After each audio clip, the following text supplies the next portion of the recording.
Hello everyone, good morning সবাইকে। সবাই কেমন আছেন? আমি তো ভালো আছি। আর একটা নতুন ব্লগে আপনাদের সবাইকে স্বাগতম। আপনারা তো জানেন আমি প্রতিদিন ভিডিও দিই, তো আজকে নতুন আরেকটা ভিডিও শুরু করি। সকাল থেকেই শুরু করছি। ঘুম থেকে উঠেছি অনেক সকালে, এখন অনেক বেলা হয়ে গেছে অবশ্য। তো সকাল সকাল গরুর দুধ এনেছে, এগুলো এখন গরম করতে হবে, কারণ গরমের দিন গরম না করলে আবার মানে একটু নষ্ট হয়ে যাবে। আর হচ্ছে আজকে সারাদিন কী কী করবো মোটামুটি সেগুলো শেয়ার করবো আপনাদের সাথে। চলেন ভিডিওটা স্টার্ট করি। দুধ অনেকটাই ফুটে উঠেছে, এটাকে আর একটু কিছুক্ষণ জাল দিয়ে তারপরে চুলা বন্ধ করে দিব।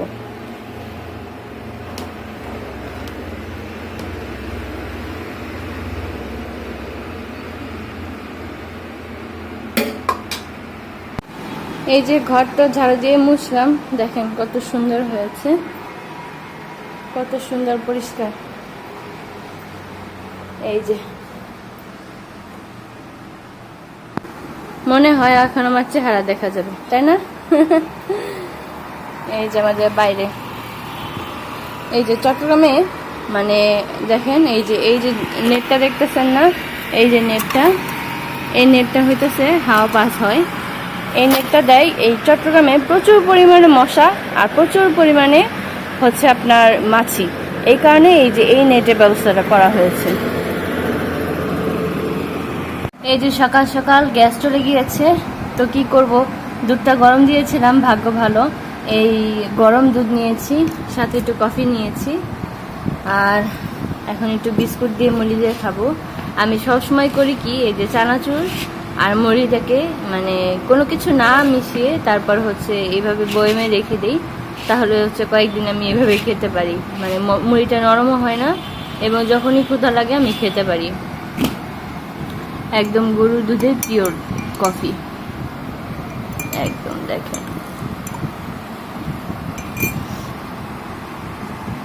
এই যে দেখেন বাইরে কত রোদ উঠেছে, এখন হয়েছে দুপুর। এই যে আমি কার্পেটগুলো কিনিলাম, এখন এগুলোকে আমি এই যে রোদের মধ্যে শুকনো দিয়ে দিব। এই যে রোদে কার্পেটগুলোকে শুকনো দিয়ে দিলাম, এখন এগুলো শুকাইলে পরে আমি নিয়ে যাব। কার্পেটগুলো শুকাতে দিয়েছি, কার্পেটগুলো শুকাক তারপরে ঘরে নিয়ে যাব, কারণ একটু রোদ না দিলে মোটামুটি এগুলো মানে এক ধরনের ভালো থাকে না, তো তার জন্য মানে কার্পেট ধুয়ে মাঝে মাঝে রোদে দিতে হয়, এগুলো মেনটেন করতে হবে। এই যে তো চলেন এখন ঘরের দিকে যাই, এখন দুপুরে একটু খাওয়া দাওয়া করবো। আপনারা আজকে কী কী রান্না করেছেন আমাকে কমেন্ট করে জানাবেন। যে বিকাল হয়ে গেছে, এখন আমি কার্পেটগুলো নিয়ে আসছি, এগুলো এখন সুন্দর করে বিছিয়ে দিব।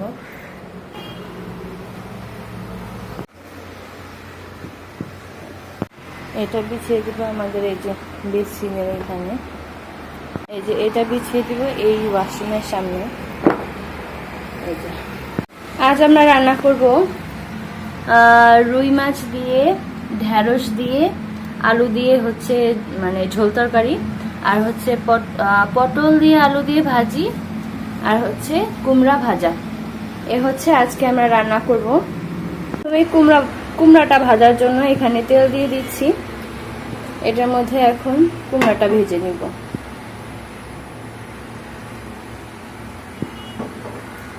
এই যে প্রথমে এই কুমড়াগুলোকে অর্ধেক দিয়ে দিচ্ছি, দেখি হয় কিনা। না, সবগুলো দিয়ে দিচ্ছি। এখন এগুলোকে আমি সেট করে নেব।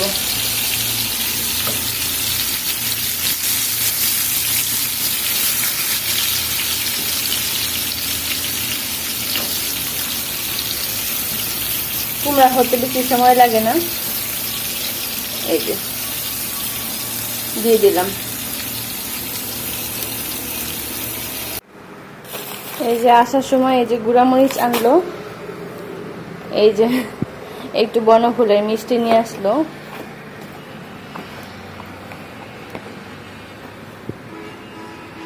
আমি এই যে খুলি এটাকে,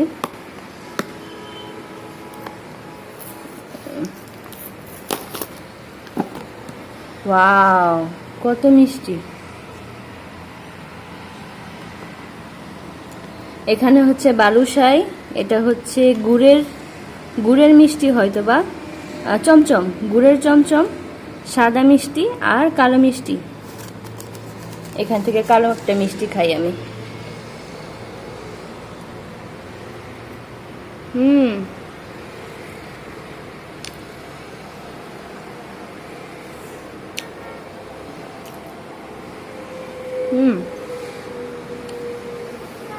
অনেক মজা।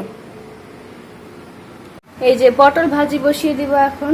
আমি এর মধ্যে দিয়ে দিচ্ছি তেল। এই তেল দেওয়ার পরে এটা গরম হলে আমি শুকনো মরিচটা ছেড়ে দিব। এই যে তেল গরম হয়ে গেছে, এখন দিয়ে দিলাম শুকনো মরিচ। এই যে শুকনো মরিচটা ভাজা হয়ে গেছে, এখন আমি এই যে কেটে রাখা পটল আর আলুটা দিয়ে দিব। আর এটার মধ্যে আমি এখন দিয়ে দিব পেঁয়াজ কুচি দিয়ে দিলাম।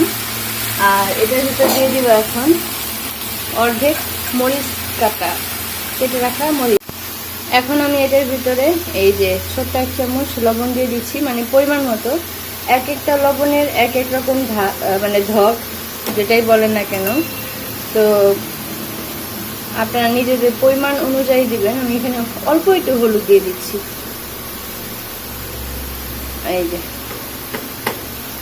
যে সামান্য একটু দিচ্ছি। এটাকে ভাজা করে এখন ভাজিটা করে ফেলবো।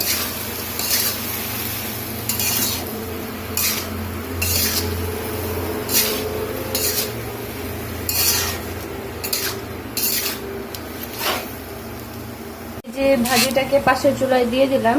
এখন আমি তরকারি রান্না করার জন্য এখানে তেল দিয়ে দিচ্ছি। তেলটা গরম হয়ে গেছে, এখন আমি এটার ভিতর মাছগুলো দিয়ে দেব।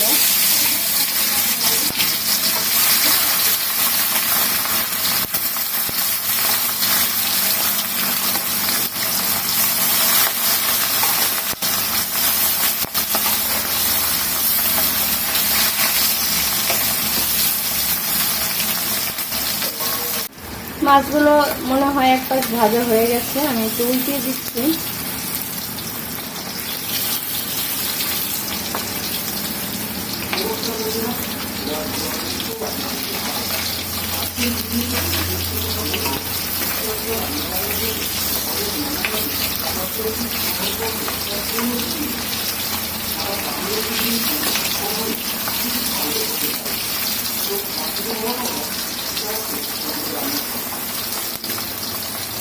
মাছ দুই পাশে ভাজা শেষ, এখন আমি এই মাছগুলোকে উঠিয়ে নিচ্ছি।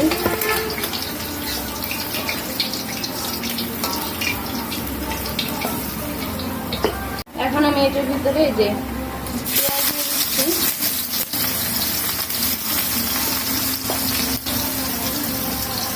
পেঁয়াজ অনেকটাই ভেজে নেওয়া হয়ে গেছে, এখন আমি এটার ভিতর দিয়ে দিব একটু আদা রসুন বাটা, আর একটু দিচ্ছি। এই যে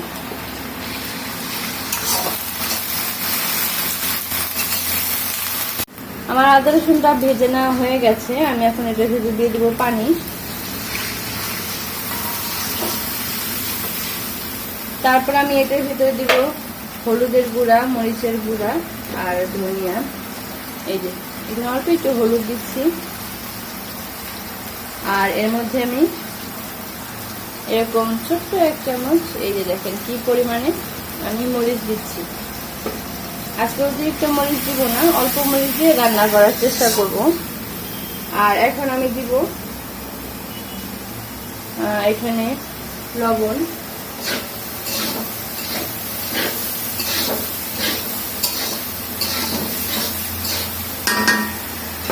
এখানে আমি আরো একটু লবণ দিব, প্রায় 2 চামচের মতো লবণ দিচ্ছি। আর তারপরে দেব একটু ধনিয়ার গুঁড়া, এই যে হাফ চামচের মতো। শেষ, আমি আর কিছু দিব না। এখন এটাকে আমি সুন্দর করে কষিয়ে নিব। আজকে পটল ভাজির একটা ট্রিক্স আপনাদেরকে বলি, মানে আমার কাছে এটাই মানে ভালো লাগে। এইভাবে যদি আপনারা পটল ভাজিতে ধনিয়া পাতা দেন তাহলে একটু তেল বেশি দিলে সমস্যা নেই। তবে আপনারা যদি মানে পটল ভাজিটাকে ধনিয়া পাতা ছাড়া ভাজি করেন তাহলে দেখেন এরকম ভাজা ভাজা একটু পোড়া পোড়া করবেন। পোড়া পোড়া করলে বোঝা যাচ্ছে না, মনে হচ্ছে যে এই যে আলু ভাজির মতো একটু পোড়া পোড়া করবেন। একদম তেল কম দিয়ে ভাজি করবেন, দেখবেন মোটামুটি তাও ভালো লাগে। আমি মশলাটাকে খুব সুন্দর করে 2 বার পানি দিয়ে কষিয়ে নিয়েছি। এখন একটু পানি সহ আমি এই আলুটাকে দিয়ে দিব, এটা সিদ্ধ হতে থাকবে। এই যে আদা সিদ্ধ হয়ে গেলে, আদা সিদ্ধ একটু বেশি হয়ে গেলে আমি এটার ভিতরে ঢেঁড়সটাকে ছেড়ে দিব। তাহলে আর ঢেঁড়সটাকে অতিরিক্ত সিদ্ধ হবে না এবং আস্তে আস্তে থাকবে, খেতেও ভালো লাগবে। দেখি তো আলুটার কি অবস্থা।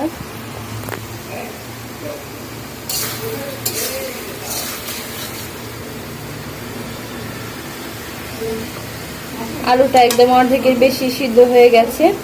এখন আমি এখানে এই যে ঢেঁড়স এবং কাঁচামরিচটা এখানে দিয়ে দিব।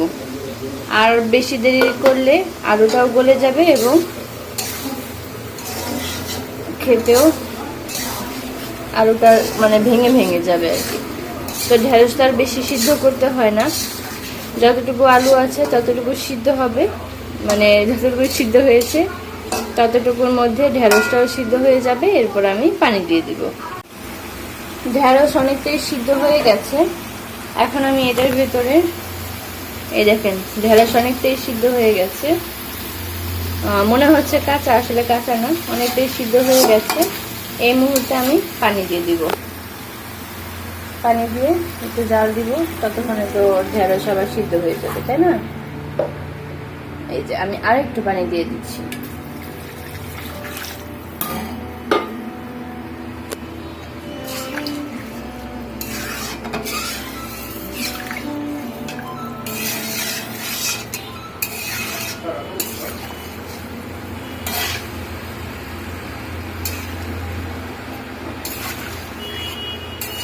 আমি চালের পরিমাণ বেশি দিয়েছি কারণ এটা আজকে রাতে খাবো, আবার হচ্ছে কালকে দুপুরে আমি আর আমার শাশুড়ি মা, এবং মানে এটা হচ্ছে 2 বেলার জন্য আলু দেওয়া হয়েছে এবং ঢেঁড়স দেওয়া হয়েছে। একটু পরে এটা পানিটা ফুটে উঠলেই আমি মাছটাকে দিয়ে দিব। পানি ফুটে গেছে, আমি এখন মাছটাকে দিয়ে এটা সুন্দর করে, এই যে মাছগুলো এখন দিয়ে দিব। মাছগুলো দিয়ে সুন্দর করে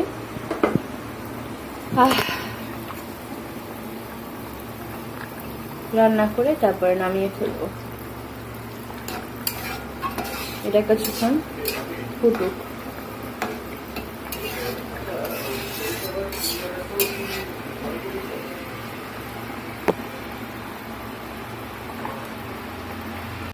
তো আমরা এখন যেহেতু ভাত খাবো না তাই আর হাঁড়িতেই আছে, বাটিতে বাড়িনি। দেখেন তো তরকারিটা কেমন হয়েছে। প্রতিদিন তো দিনের বেলা দেখেন এই আমাদের মাঠের যে পরিবেশটা, এখন রাতের বেলা দেখেন কি সুন্দর, মাথার উপরে বিল্ডিং এর উপর চাঁদ। আর এই বাসার যে সিচুয়েশনটা, এটা দেখেন তো কি সুন্দর একদম।